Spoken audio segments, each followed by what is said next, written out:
Welcome back to A Considerate Life. As always, if you like this video, then give us a thumbs up, comment in the comment section, and if you like the channel content, then subscribe to the channel.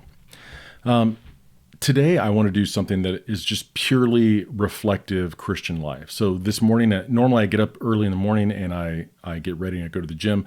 I have very little time to get to the gym, so I have to scope my guns at the office. Oh, stop calling your arms guns. This morning I was getting up and I was taking my my BCAAs and creatine complex that I take before I go to the gym, and I was just thinking about how I've worked out for a long time. I've used a lot of different supplements in the past, and I go back to this one because I think it really works for me. It doesn't work for other people, right?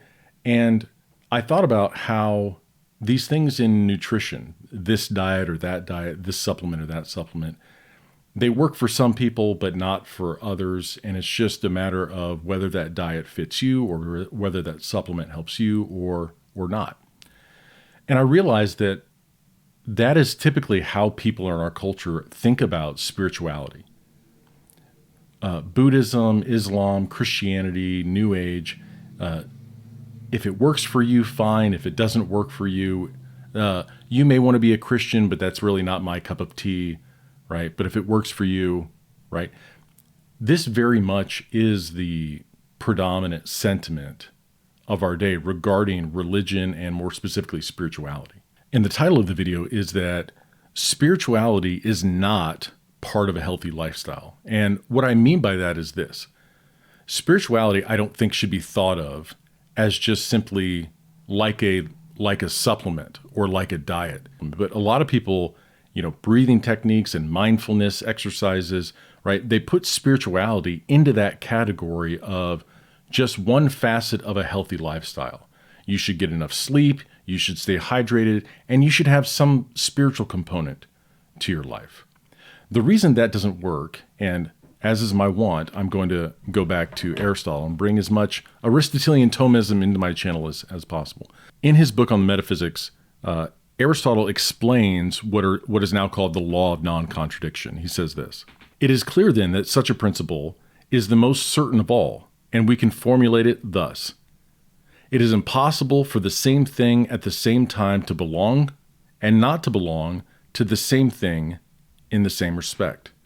It is for this reason that all who carry out demonstration rest it on this as an ultimate belief, for this is naturally the beginning also of all other axioms." And Aristotle goes on to talk about how this is a principle of being, and then it becomes a proposition in demonstration.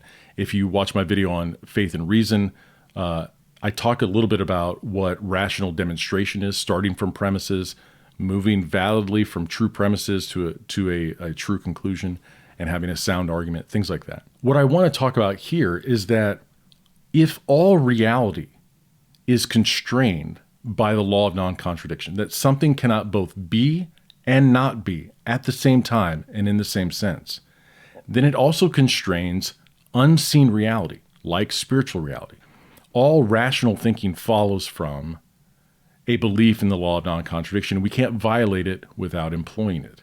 Even in denying the law of non-contradiction coherently, you would have to employ it in its denial. So everybody sort of recognizes this, that the law of non-contradiction is demanded for us to think reasonably and rationally about the world around us.